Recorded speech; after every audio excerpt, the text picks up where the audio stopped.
Hi guys, and welcome to the TruGolf Academy. You've joined me, Jon Watts, today at Drayton Park Golf Club. I'm out in one of our greenside bunkers, and what I'm going to be demonstrating today is how to really make sure you get this club skimming and bouncing correctly if you've got lots of sand in the bunker or you need to stop the ball very quickly. So I'm in our greenside left-hand bunker on the 12th hole, and I've got a relatively high lip and I need to, it's a downslope towards the flag, I need to stop the ball pretty quickly, and there is a fair amount of sand in this bunker. It's a decent amount, but there's a fair amount in here. So I'm going to talk you through what are your setup changes you're going to make when there's so much sand in that bunker. You really want to make sure that club is skimming and gliding and not digging. That's also going to give us this maximum height. So really what we're talking about is how much to open the club face. Now, I think most golfers are aware they should be opening the club face in the bunker for a lot of shots.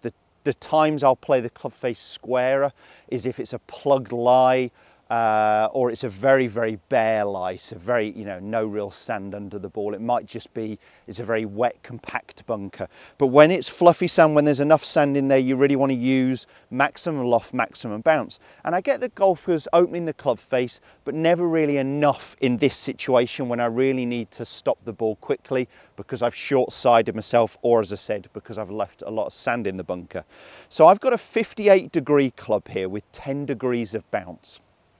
If I open this club face fully, and I know I wouldn't be allowed to rest it on the sand normally, but I'm going to say to you in practice, go ahead and actually do that. Open that club up so it's sitting completely on the back edge of the wedge.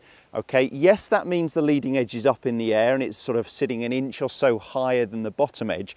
But when there's enough sand under the ball, that's exactly what you want. You want to get that club gliding on skimming.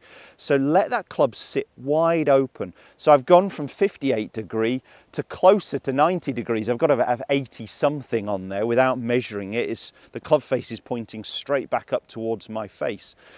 Now, what we've got to make sure we do is open the club face before we grip it.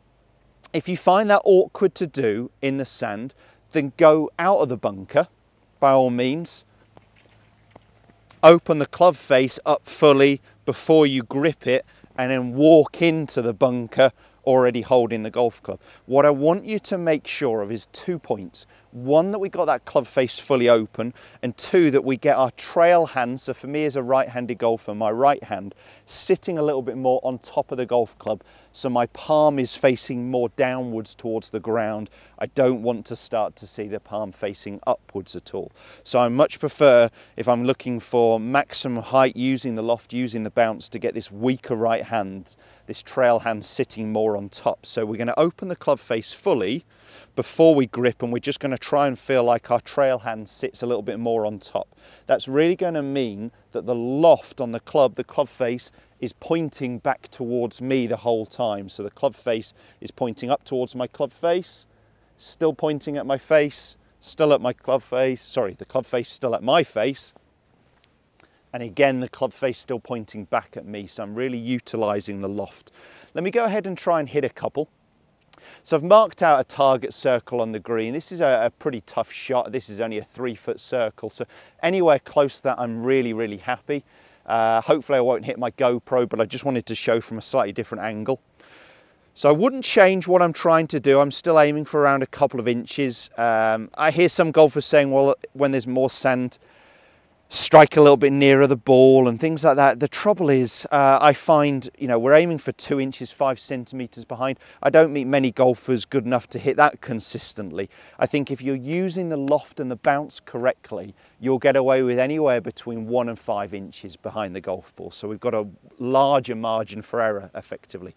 So let that club face sit fully open. Yes, that club is pointing to the right. It has such a minimal effect on direction, don't worry about it. We could aim a fraction left, but it would only be a little. So let that club face sit wide open before you put your trail hand more on top. What it's going to take, because we've got more loft, is more speed. So what you can't do is slow down, quit on it. When you've got this much loft on the club, we need a bit more speed, okay? So we really want to try and commit to this shot as much as possible.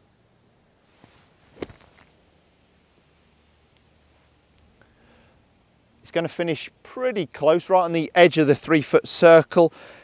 I think it got a little lucky, if I'm honest. Landed a bit short of where I wanted, but caught the downslope. Let me see if I can fly it a little bit further. So again, still looking for around a couple of inches.